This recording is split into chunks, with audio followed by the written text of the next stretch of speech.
Oke. Boleh perkenalkan dirinya dulu. Perkenalkan, nama saya Nadia Mesir. Saya jelasin lagi atau namanya? Jelasin. Saya mahasiswi ilmu komunikasi semester 5. Berarti di sepanjang wawancara ini saya panggil sebagai Maisha aja ya. Oke. Oke, untuk kedua pertanyaan pertama itu perihal latar belakang keterlibatan kakak. Maisha. sorry. Pertanyaan pertama itu awalnya Maisha bisa ceritain nggak gimana ceritanya Maisha akhirnya ikut terlibat di kegiatan bantuan banjir ini? Sebenarnya kegiatan itu tuh terjadi karena saya dan teman-teman kebetulan lagi scrolling media sosial. Kemudian kita tuh lihat banyak postingan-postingan yang membahas tentang banjir yang terjadi di Sumatera, Aceh dan Sumbar. Terus kebetulan karena teman saya juga ada yang terkena bencana, terkena musibah di sana ya. Jadi kita memutuskan untuk ya udah deh kita sekalian aja visit ke Aceh. Terus kita lihat gimana kondisi sebenarnya yang ada di sana. Kemudian sebenarnya tergeraknya itu karena kebanyakan lihat dari media sosial sih, jadi kayak ikut merasakan gimana rasanya menjadi mereka dan ada kemauan untuk membantu. Berarti memang sebelumnya belum ada riwayat jadi relawan? Belum sama sekali. Jadi ini benar-benar ya udah gitu. Oke, untuk pertanyaan kedua itu waktu itu Maisha ikutnya spontan aja atau lewat ajakan atau koordinasi dari pihak atau organisasi tertentu? Emang benar-benar dari diri sendiri aja gitu, ajakan dari teman gitu? Terus posisinya atau peran Maisha di kegiatan itu apa? Ya itu spontan aja sih, karena kan balik lagi kayak yang udah dijelasin ke awal tadi kan, diajakin sama teman-teman, terus juga karena ngeliat media sosial dan ikut merasakan kesedihan mereka, jadi kayak tergerak aja buat datang ke sana. Terus kalau misalnya peran di sana ya mungkin saya sebagai maksudnya kayak memanfaatkan juga ya, memanfaatkan in a good way gitu. Maksudnya kayak ikut membuat video dokumenter, kemudian membagikan beberapa makanan dan minuman yang mungkin bisa membantu mereka. Untuk dua pertanyaan berikutnya itu tentang peran relawan insidental dalam komunikasi kebencanaan, karena memang Maisha sendiri berarti termasuk ke relawan insidental ya. Oke, untuk pertanyaan ketiga, selama terlibat di kegiatan itu Maisha ngapain aja yang berkaitan sama nyampaikan informasi soal kondisi banjir di lapangan? Kalau saya dan teman-teman itu sepakat untuk membuat video dokumenter yang akan kami posting nanti di Instagram. Nah itu tuh berniat dan ya, bertujuan untuk memberikan informasi kepada masyarakat luas, karena kita tahu kan kalau misalnya Instagram itu punya algoritma gitu. Terus kami juga membuat itu tuh yang video dokumenter tadi itu berisi tentang bagaimana sih keadaan yang sebenarnya terjadi di sana, dan semuanya tuh benar-benar diambil di tempat itu. Untuk pertanyaan keempat itu biasanya informasi karena tadi dokumenter itu berarti kemarin informasinya ada disampaikan ke siapa gitu, misalnya ke masyarakat umum, keluarga korban atau relawan lain atau pihak tertentu? Kalau dari kami tersendiri ya fokusnya tuh ya jelas ke masyarakat umum sih, biar kayak masyarakat tuh melek gitu gimana sih keadaan yang ada di Aceh sekarang, biar mereka mungkin bisa ikut berempati atau mungkin ikut membantukan bantuan. Oke, untuk pertanyaan berikutnya ini tentang pola dan media penyebaran informasi ya. Oke, untuk pertanyaan kelima, media atau saluran komunikasi apa yang paling sering Maisha pakai buat nyampein informasi soal banjir kemarin? Kenapa Maisha milih media itu? Maisha dan teman-teman milih media itu? Pertama WhatsApp ya, karena orang tua itu sering kemakan hoax di berbagai media sosial kan. Tapi kalau misalnya di WhatsApp tuh kita punya grup keluarga, kita punya grup yang isinya banyak orang gitu. Dan itu menjadi salah satu media yang paling cepat untuk menyebarkan informasi menurut kami. Kemudian ada Instagram juga karena bisa upload postingan, terus kita bisa membagikan secara kayak benar-benar membagikan booming gitu kan. Saya kayak bagiinnya tuh dalam konteks yang semua merasa tuh membagikan gitu. Jadi kami pilih Instagram juga karena Instagram tuh bisa upload story, terus bisa upload video kayak reel like kayak gitu tuh bisa menjadi ini sih bahkan buat masyarakat tuh bisa tahu gitu dari situ. Kebanyakan untuk video dan hal-hal kayak gitu tuh masyarakat tuh biasanya lebih banyak baca di Instagram daripada di WhatsApp. Intinya lebih kepada menyebarkan awareness lah ya. Iya benar. Untuk pertanyaan ke-6, sebelum nyampein informasi ke orang lain, gimana cara Maisha dan teman-teman kemarin tuh ngecek atau matiin kalau informasi itu bener dan akurat? Biasanya kami tuh kan ngambil video itu tuh bener-bener ada di sana kan, jadi untuk memastikan itu benar atau enggak ya bisa dibilang 80% itu bisa dikatakan benar karena video yang kami take itu juga ada di sana sebenarnya. Cuman untuk beberapa footage lain itu saya pasti diskusi sama rekan-rekan relawan saya karena kebetulan dalam salah satu rekan di relawan itu ada yang memang rumahnya tuh benar-benar di sana, jadi dia tuh bisa milih ini tuh benar, ini tuh enggak, ini hoax, ini enggak itu. Jadi ada insight tersendiri dari teman relawannya. Oke, dua pertanyaan berikutnya tentang pemahaman terhadap etika hukum dan media. Ya, pertanyaan nomor 7, menurut Maisha pribadi, apa sih yang dimaksud dengan etika dalam menyampaikan informasi di situasi darurat bencana? Itu tuh lebih ke mungkin bagaimana kita bisa menyebarkan sesuatu tanpa membuat misinformasi kali ya. Kayak kita tuh benar-benar harus kalau misalnya kita mau memberikan suatu informasi, kita harus cross check dulu itu tuh benar atau enggak. Jangan sampai informasi yang kita berikan tuh menjadi misinformasi. Kemudian juga privacy itu penting dalam penyebaran informasi, kayak apalagi terutama di video dokumenter saya kan, kayak pastinya kalau misalnya mau masukin footage tuh kita harus, apalagi kalau ada orangnya, kita harus izin dulu sama orang tersebut, terutama kalau lagi wawancara gitu.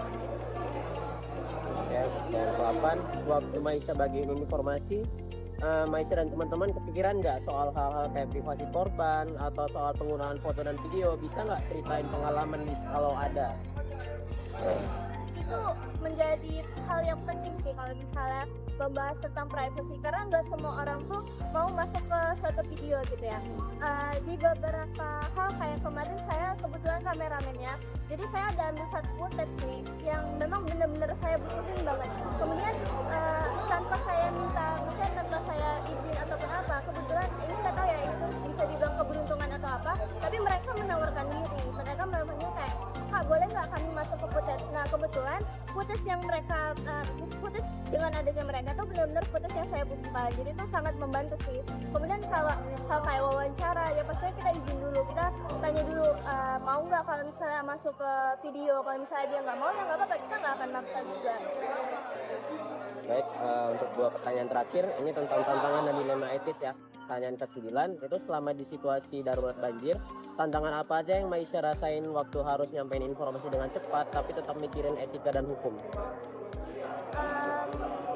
Mungkin lebih ke gimana ya, kayak harus cari cara biar gimana cara nyari suatu berita itu benar-benar, sedangkan saya nggak ada di sana gitu. Kayak saya tuh benar-benar harus mencari ini tuh benar nggak ya, kayak mungkin kesulitannya tuh di situ aja sih. Informasi itu harus cepat kan, karena orang-orang tuh sangat gimana ya, sangat membutuhkan informasi tersebut, tapi dengan saya yang mungkin nggak terjun langsung, mungkin itu sih jadi kayak hambatannya, kayak nggak tahu itu sebenarnya benar atau enggak. Terus kemudian kayak kalaupun mau diskusi, palingan diskusi ke rekan-rekan relawan kan. Kalau mereka nggak tahu ya berarti kita sama-sama clueless nih tentang informasi yang mau disebarin. Mungkin di bagian itu aja. Oke, pertanyaan terakhir, pernah nggak Maisha ragu atau ngerasa dilema sebelum nyebarin suatu informasi tentang banjir kemarin? Apa yang biasanya jadi pertimbangan Maisha waktu itu? Ada sih, kebetulan kemarin di salah satu footage tuh kami kekurangan footage di bagian yang terjadi saat banjir bandang itu.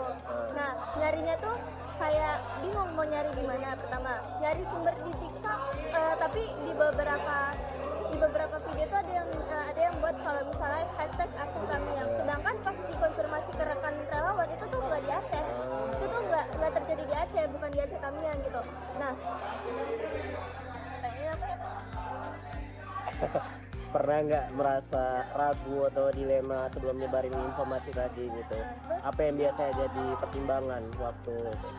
Kalau yang jadi pertimbangan ya itu tadi, karena kebetulan di rekan relawan saya itu ada orang Aceh kan, jadi kita tuh benar-benar mengandalkan pertimbangan dari dia sih, kayak ini tuh benar-benar kita bisa tahu itu di Aceh atau enggak itu dari dia. Jadi kalau kata dia ini enggak, ya udah berarti enggak akan kita pakai. Tapi kalau kata dia ini iya dan lokasinya itu dekat sama footage yang kami ambil waktu ke sana, itu pasti kan pakai. Oke, mungkin itu saja wawancaranya. Terima kasih Maisha atas kontribusinya di dalam mini riset kami. Terima kasih.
benar-benar separah itu gitu. Jadi dari hati sih emang tergerak buat ikut menjadi salah satu relawan, dan saya mencari komunitas yang terpercaya dan bisa ikut menjadi salah satu relawan dari mereka. Kebetulan saya juga punya teman yang sudah punya channel atau relasi ke komunitas tersebut, yaitu Rumah Zaka. Jadi mereka mengajak saya dan saya dengan sukarela ikut menjadi relawan tersebut karena juga saya pengen gitu, tergerak dari hati. Itu sih awal mulanya. Ini Kak, pertanyaan kedua ya Kak. Apakah keterlibatan yang kemarin itu dilakukan secara spontan dari koordinasi dengan pihak tertentu, organisasi tertentu gitu Kak? Coba jelaskan posisi Kakak dalam kegiatan itu apa? Oke, jadi sebelumnya kan saya bilang kalau saya itu tergerak dari hati saya sendiri setelah melihat berbagai konten atau video yang seliweran di FB TikTok gitu kan. Jadi kayak pengen nih ikut membantu mereka yang memang benar-benar membutuhkan relawan banyak kan gitu. Jadi saya tergerak dan saya mencari komunitas yang berkoordinasi, yaitu salah satunya teman saya sendiri gitu kan. Jadi saya diajak dan saya juga mau ikutan, jadi terhubung lah nih koneksinya gitu kan. Jadi langsung gerak tuh ke Aceh Tamiang seminggu setelah dari bencana banjir itu. Terus kalau dibilang spontan juga sih, tergerak dari hati. Kalau posisi Kakak dalam kegiatan itu? Kalau posisi sebelum kan saya itu jadi relawan kan, itu belum dibagi nih posisi relawan tersebut tuh di mana gitu. Tapi setelah sampai Aceh, baru itu apa aja nih yang dibutuhkan relawannya di bagian-bagian mana aja. Karena sebelum adanya relawan yang saat ini pada saat saya ikut itu sebelumnya ada relawan yang lama gitu kan. Jadi posisi mana nih yang bisa saya ambil dan saya bisa pegang gitu. Terus saya ditempatkan di bagian dokumentasi dan penyaluran logistik gitu. Betul. Dokumentasi sih lebih tepatnya. Selanjutnya nih Kak, dalam kegiatan kemarin itu Kak, peran apa aja yang Kakak lakukan terkait penyampaian informasi mengenai kondisi banjir di lapangan, pas di lapangan? Peran apa aja yang Kakak lakukan terkait penyampaian informasi mengenai kondisi banjir? Karena posisi saya di relawan itu jadi dokumentasi, bagian dokumentasi, so otomatis saya tuh pasti setiap penyaluran, apapun penyalurannya, mau makanan saja yang bersih, bahkan logistik sekalipun, tetap saya dokumentasikan. Jadi saya tetap ikut tuh setiap penyaluran. Jadi setiap saya mendokumentasi, itu saya sampaikan langsung informasi ke media sosial pribadi, dan ada grup. Jadi itu tetap disortir konten yang kami bikin gitu untuk di-up di media sosialnya si Rumah Zaka. Jadi penyampaian informasinya melalui media sosial. Misalnya hari ini dokumentasi, harus di-up di hari itu juga, tapi harus disortir lagi karena ini bersih.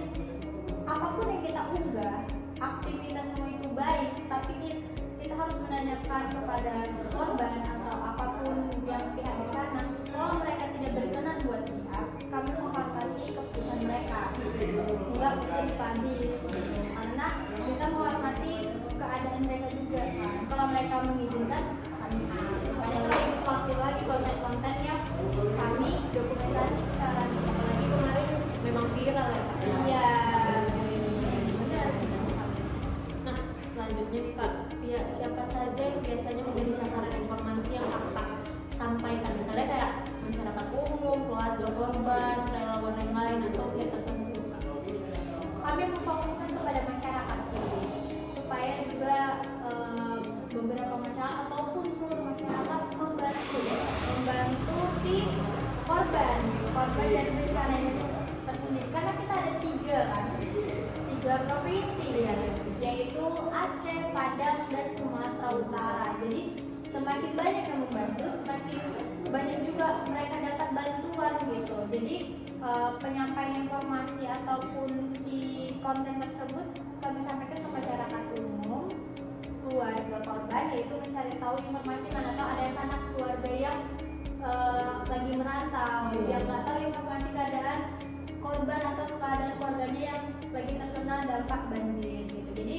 informasinya emang benar-benar sangat penting, makanya relawan tuh harus mendokumentasikan kegiatan tersebut.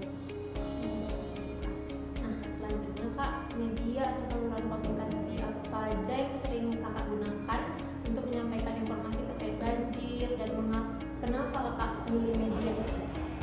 Pastinya media sosial ya. Kalau untuk media sosial sendiri, untuk saya semalam tuh saya unggah di TikTok maupun Instagram, tapi kebanyakan di Instagram gitu karena Instagram pribadi saya gitu. Jadi kenapa saya memilih media Instagram atau TikTok? Yang seperti kita ketahui ya, TikTok tuh cepat banget FYP-nya, apalagi tentang bencana seperti ini gitu kan. Jadi semakin kita tahu nih algoritmanya si TikTok ini pesat kan, jadi saya up di situ supaya informasi yang saya unggah sampaikan dengan baik. Gimana sih cara Kakak memastikan kebenaran atau keakuratan informasi sebelum menyampaikan kepada pihak yang lain, Kak? Seperti di Instagram dan sosial media, gimana supaya itu tuh akurat dan benar? Oke.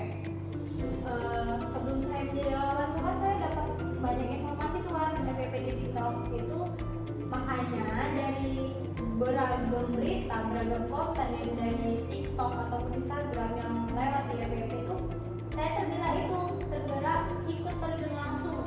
Emang bagaimana sih kondisi yang sebenarnya? Apakah yang tadi yang simpang siur yang kayak sebenarnya nggak separah itu loh? Oh, ternyata setelah saya melihat benar-benar separah itu gitu, yang emang mereka unggah di komentar emang nyata, emang ada seperti itu gitu. Jadi itu tadi saya bakal mencari tahu sendiri secara langsung dengan mata saya gitu, informasi itu akurat atau enggak gitu. Terus yang kedua tuh ya lihatlah media yang menyampaikan, apakah medianya itu seperti media yang udah jelas adanya, akurat, seperti kayak Detikcom itu kan pas udah akurat gitu, misalnya Kompas itu kan emang udah media yang memberitakan nasional gitu. Tapi kalau yang lainnya harus mencari tahu sih informasi itu akurat atau enggak. Terus kalau bagi saya yang mengunggah informasi tersebut pasti itu salah satunya ya harus berdasarkan fakta, karena nggak mungkin dong saya mengunggah konten yang hoax gitu, apalagi saya menyangkut instansi kan, kayak saya membawa nama komunitas yaitu mendapat, nggak mungkin saya memberitakan secara hoax. Selanjutnya nih Kak, menurut pemahaman Kakak apa yang dimaksud dengan etika dalam penyampaian informasi pada situasi darurat bencana apapun nih Kak, bukan banjir aja mungkin. Oke, jadi etika dalam menyampaikan informasi apalagi melalui media gitu kan. Jadi menurut saya etika itu memang harus dijunjung tinggi apapun informasi yang kita salurkan atau kita sebarkan gitu. Dokumentasi itu penting, apalagi menyangkut kerelawan ataupun bantuan sosial atau kita sosialisasi lah bentuknya sosial gitu, itu pasti perlu kali dokumentasi itu memang penting, tapi tetap menurut etika dalam situasi kayak gitu cepat tanggap kita lakukan dokumentasi iya, tapi kita lihat menghormati atau pantas nggak buat dipublikasikan gitu.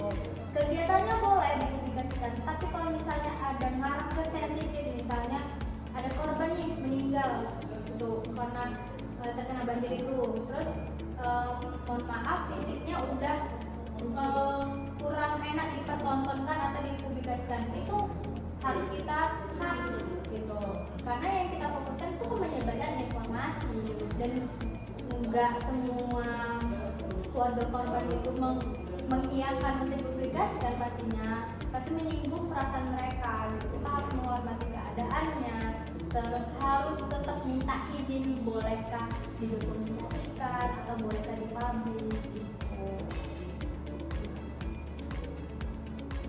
Mbak tahu responnya? Ini Kak, pertanyaan selanjutnya, apakah Kakak mempertimbangkan aspek hukum atau etika dalam mudah sih? Ini ya Kak, pertanyaan selanjutnya Kak, apakah Kakak mempertimbangkan aspek hukum atau etika tertentu seperti privasi korban atau penggunaan foto dan video saat membagikan informasi? Bisa nggak Kakak jelasin pengalaman kakak di sana. Oke, jadi tadi hukum apa ya, kayak etika hukum.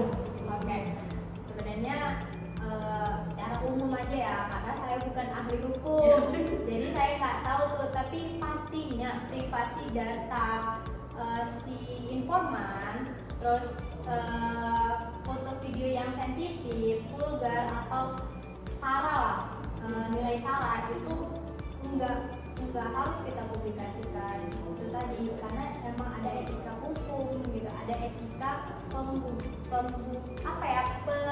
penyebaran informasi gitu, harus ada emang etikanya gitu.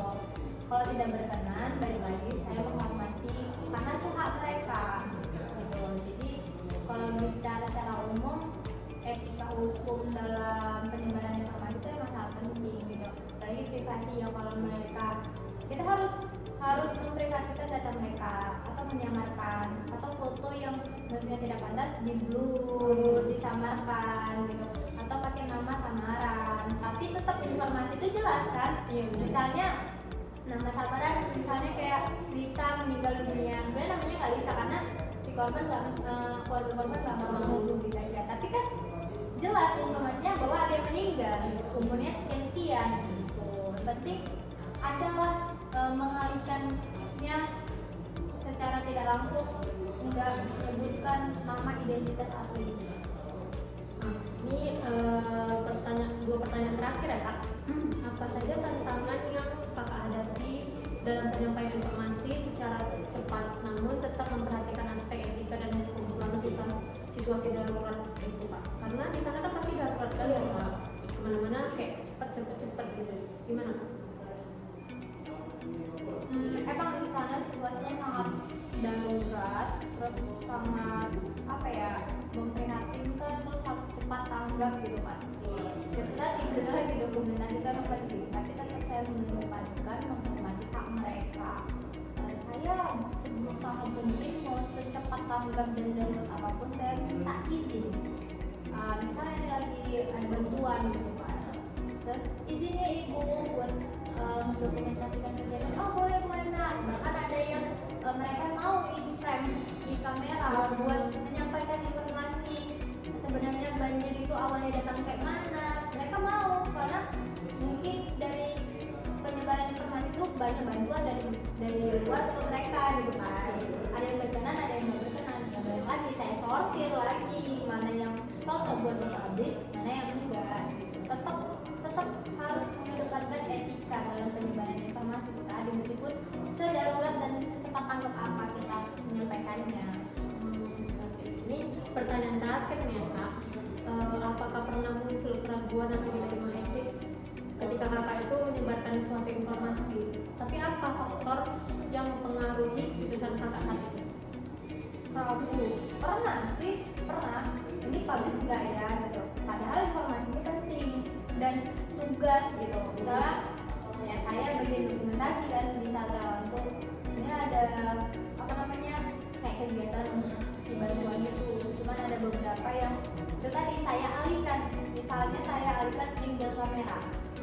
Lebih memfokuskan kegiatan daripada menyoroti si korban gitu. Kenapa? Karena balik lagi yang kita sebar itu kan informasi yang ada di sana gitu, bukan mengeksploitasi mereka. Kita nggak mungkin nge-pressure mereka, menekan mereka, ayo bu ngomong di depan mereka, itu kan mengeksploitasi gitu. Jadi angle kamera yang dimainkan, apa yang perlu diedit gitu. Baru kita sebenarnya yang penting informasinya jelas, akurat, udah itu aja gitu. Aktivitasnya mesti positif, tapi kalau tidak berkenan balik lagi kita pantas mempublikasikannya. Sudut pandangnya gini sih, kalau kita misalnya ada kebakaran, kita yang jadi korban, kita nggak mau nih, kan pasti nggak enak kan gitu. Mau nggak dipubliskan nggak juga gitu. Jadi tengok kondisi juga. Itu saja wawancara kali ini ya kak. Terima kasih kak Tia dan maaf udah meminta waktunya. Terima kasih kak Tia, sukses terus. Oke.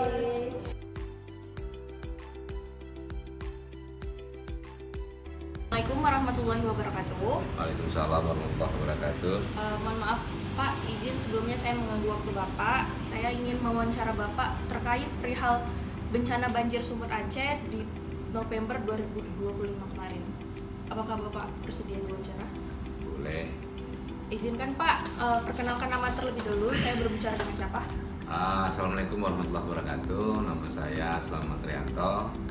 Ya, kebetulan kita tinggal di Amparan Perak di Desa Amparan 5 Kebunan.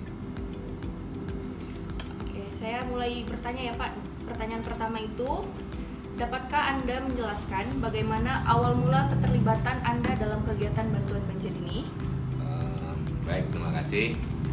Ya, jadi perlu saya sampaikan bahwasannya keterlibatan saya mengikuti kegiatan banjir ini yang pertama karena memang saya peduli ya sesuai dengan moto hidup saya bahwasanya kita harus bisa bermanfaat untuk orang banyak. Yang kedua, apakah keterlibatan tersebut dilakukan secara spontan atau melalui koordinasi dengan pihak atau organisasi tertentu? Jelaskan posisi Anda dalam kegiatan tersebut. Ya, jadi kegiatan ini bukan spontan ya, tapi kalau memang ada suatu bencana, tidak hanya banjir ya, apakah itu banjir ataupun yang lainnya, kita memang selalu terlibat karena kebetulan sesuai moto hidup saya, kita bisa bermanfaat untuk orang banyak, dan saya sendiri juga terlibat kebetulan di desa dekat dengan pemerintah desa, nah, apalagi dalam kegiatan program-program bencana seperti ini. Pertanyaan ketiga, dalam kegiatan tersebut, peran apa saja yang Anda lakukan terkait penyampaian informasi mengenai kondisi banjir di lapangan? Karena kebetulan kita juga bisa disebut sebagai relawan, ya posisi kita sebagai relawan, ya jadi kita juga mendapatkan informasi, tentunya informasi yang akurat dari pemerintah melalui BMKG ataupun situasi dan kondisi cuaca di daerah kita. Pertanyaan keempat, pihak siapa saja yang biasanya menjadi sasaran informasi yang Anda sampaikan, misalnya masyarakat umum, keluarga korban, relawan lain, atau pihak tertentu? Nah, informasi-informasi yang kita sampaikan itu terutama ya kepada masyarakat, apalagi terkait dengan banjir, tentu saja masyarakat yang di sepanjang bantaran sungai, ya itu bantaran sungai. Kemudian informasi ini juga kita sampaikan kepada masyarakat luas, terkhususnya di daerah kita, dengan informasi yang telah kita terima dari pemerintah, baik itu melalui media sosial maupun dari informasi komunitas-komunitas relawan lainnya. Pertanyaan kelima, media atau saluran komunikasi apa yang paling sering Anda gunakan untuk menyampaikan informasi terkait banjir, dan mengapa memilih media tersebut? Nah, jadi kita juga harus bisa melihat masyarakat kita, ya. Informasi ini kita sampaikan melalui media sosial, terutama di WhatsApp. Kenapa di WhatsApp? Ya, karena kalau di WhatsApp itu banyak komunitas-komunitas, ya, atau kelompok-kelompok atau grup yang ada. Tapi tidak hanya di WhatsApp saja, di media sosial lainnya juga kita sampaikan, baik di Facebook, di Instagram, kemudian itulah yang terutama yang selalu sering kita sampaikan informasi kepada masyarakat. Pertanyaan keenam, bagaimana cara Anda memastikan kebenaran atau keakuratan informasi sebelum menyampaikan kepada pihak yang lain? Kita setelah mendapatkan informasi baru berani kita sampaikan informasi ini kepada masyarakat, ya, ataupun kepada komunitas-komunitas yang ada di grup-grup kita, terutama di masyarakat kita. Jadi kita tidak berani menyampaikan informasi yang hoax. Nah, informasi itu kan selalu dari komunitas kita, relawan kita yang ada di mana-mana itu kan selalu menyampaikan informasi melalui grup kita. Kemudian informasi itu akurat, kenapa? Karena dari pemerintah, ya, baik melalui BMKG ataupun himbauan-himbauan dari pemerintah kecamatan atau kabupaten. Baik, pertanyaan ketujuh, menurut pemahaman Anda, apa yang dimaksud dimaksud dengan etika dalam penyampaian informasi pada situasi darurat bencana? Dalam menyampaikan etika informasi dalam darurat bencana, kita harus bisa melihat ya faktor-faktor apa saja yang harus kita perhatikan. Kenapa? Kita juga harus menjaga ketenangan jiwa masyarakat yang akan menerima informasi ini. Jadi kita harus sehalus mungkin ya menyampaikan berita itu, tidak menakut-nakutin, tapi kita bisa juga menyampaikan informasi itu walaupun dengan situasi bencana, tapi dengan informasi ataupun bahasa dan nada yang bisa menyejukkan masyarakat yang menerima informasi tersebut. Pertanyaan ke-8, apakah Anda mempertimbangkan aspek hukum atau etika tertentu seperti privasi korban atau penggunaan foto dan video saat membagikan informasi? Dapatkah Anda menjelaskan pengalaman Anda?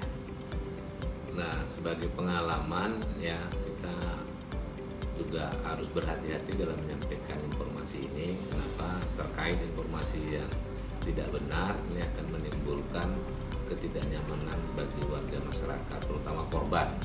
Ya, kemudian hal-hal tertentu ya tentang di lapangan ya tentu saja kita harus bisa juga menjaga privasi dari korban itu sendiri pertama, kemudian kita juga bisa menyampaikan situasi yang real ya kepada masyarakat, namun dengan bahasa yang santun dan menenangkan. Baik, pertanyaan ke-9, apa saja tantangan yang Anda hadapi dalam menyampaikan informasi secara cepat namun tetap memperhatikan aspek etika dan hukum selama situasi darurat banjir?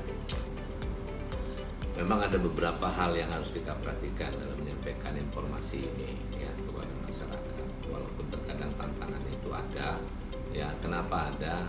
Belum tentu informasi yang kita bagikan ini masyarakat itu bisa menerima.